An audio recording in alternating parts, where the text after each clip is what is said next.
Ici matin, sur France Bleu Drôme-Ardèche. 8h moins le quart, le groupe socialiste à la place d'arbitre à l'Assemblée nationale, Emmanuel Champal. On en parle ce matin avec le député PS de la Drôme. Bonjour Paul Christophe. Bonjour. Ça tangue à l'Assemblée cet après-midi, l'examen du texte qui propose l'abrogation de la réforme des retraites, texte déposé par la France Insoumise. Est-ce que vous allez voter pour, vous ?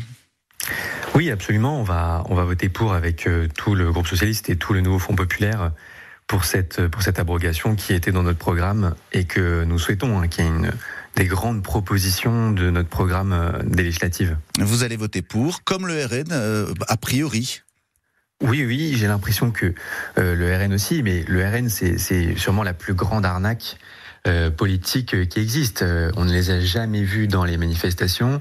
Ils ont changé 5 fois d'idée sur l'âge de la retraite. Ils ont dit 65, puis 62, puis 60, puis 63. Donc en fait, ils n'ont aucune cohérence politique. Et donc cet après-midi, je ne sais pas encore ce qu'ils vont faire. On verra bien. Mais c'est clairement pas eux qui portent sérieusement et avec cohérence le sujet de la réforme des retraites. Dans l'absolu, en tout cas, ce texte pourrait passer. Vous y croyez, cette abrogation, franchement ? Il y a beaucoup d'amendements, qui ont été déposés. Il y a énormément d'amendements. C'est vrai. En fait, les groupes de droite et des macronistes ont déposé presque 1000 amendements sur ce texte cet après-midi. C'est littéralement du jamais vu dans un texte d'opposition, c'est-à-dire un texte où c'est l'opposition parlementaire qui propose quelque chose. Ça peut arriver sur des textes du gouvernement, mais sur un texte d'opposition, c'est du jamais vu. Et cette obstruction parlementaire qui est organisée comme je le disais, par la droite, elle est vraiment déplorable. C'est une manière de contourner le débat et d'empêcher que le Parlement puisse exercer et débattre d'un sujet politique aussi important que celui des retraites. Vous allez donc voter pour l'abrogation cet après-midi, mais j'entends dans vos propos, est-ce qu'il faut comprendre en tout cas que vous n'y croyez pas beaucoup ? Si on y croit, on va essayer de tout faire cet après-midi, aujourd'hui, pour que le débat avance vite et qu'on arrive au vote d'ici minuit.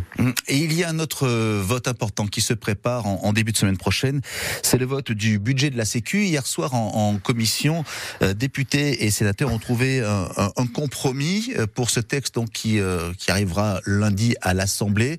Le gouvernement pourrait déclencher le 49.3 immédiatement. Qu'est-ce que vous en pensez, vous ? Oui, je crois qu'il n'aura pas le choix pour faire adopter son texte puisqu'il n'a pas de majorité à l'Assemblée nationale.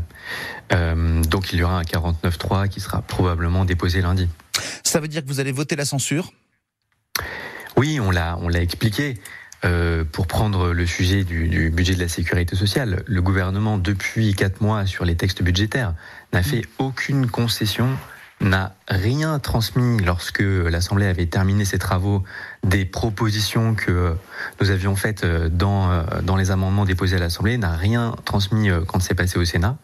Nous, on avait demandé des moyens supplémentaires pour l'hôpital, pas de déremboursement pour les consultations médicales et les médicaments. Rien de tout cela n'apparaît dans le budget de la sécurité sociale.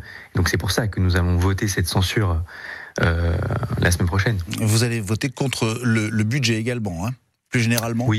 Oui, absolument. Le budget, c'est peut-être encore pire que la partie sécurité sociale. C'est un texte sur lequel, là aussi, toutes les propositions que nous avons faites, qui étaient des propositions sérieuses de rétablissement des finances publiques, de création de certains nouveaux impôts pour les grandes entreprises, là aussi, rien n'a été concédé. Nous sommes dans une opposition sans écoute du gouvernement Barnier. Contrairement à ce qu'il avait dit, il n'y a pas du tout eu de changement de méthode. Quand vous entendez, comme nous tous, Michel Barnier mettre en garde, en tout cas, contre la tempête que provoquerait une chute du gouvernement, qu'est-ce que ça vous inspire ? Qu'est-ce que vous en pensez ? Le sujet, c'est qu'est-ce que pouvons-nous faire ? Nous sommes les plus responsables sur la scène politique depuis de très nombreux mois. Nous faisons des propositions sérieuses, nous avançons un programme sur lequel nous sommes restés ouverts à ce que certains s'en emparent.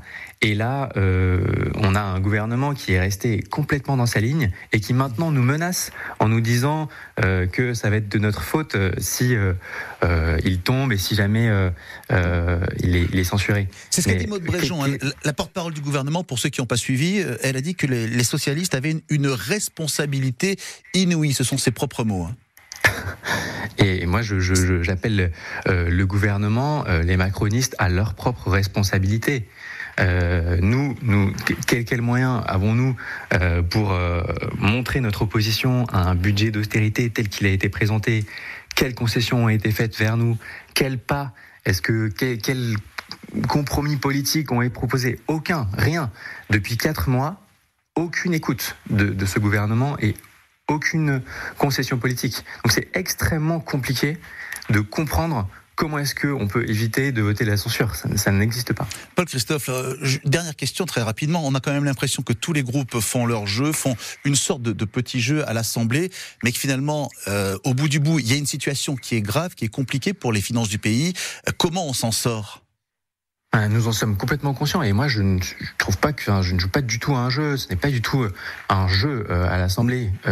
Nous sommes dans une opposition sérieuse à ce gouvernement et nous avons fait depuis 4 mois beaucoup de propositions, d'excellentes propositions en matière fiscale, en matière de dépenses publiques, qui sont sérieuses, qui sont crédibles, qui permettent de revenir à l'équilibre des finances publiques. Lorsque nous avons gouverné de 2012 à 2017, nous avons préservé le budget de l'État et nous n'avons pas accru, comme l'ont fait les macronistes en 7 ans, la dette publique et le déficit public dans de telles proportions.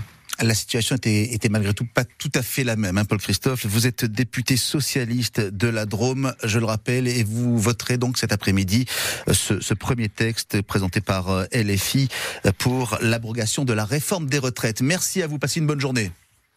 Au revoir. Sur francebleu.fr, vous pourrez retrouver l'ensemble de cette interview. Nous sommes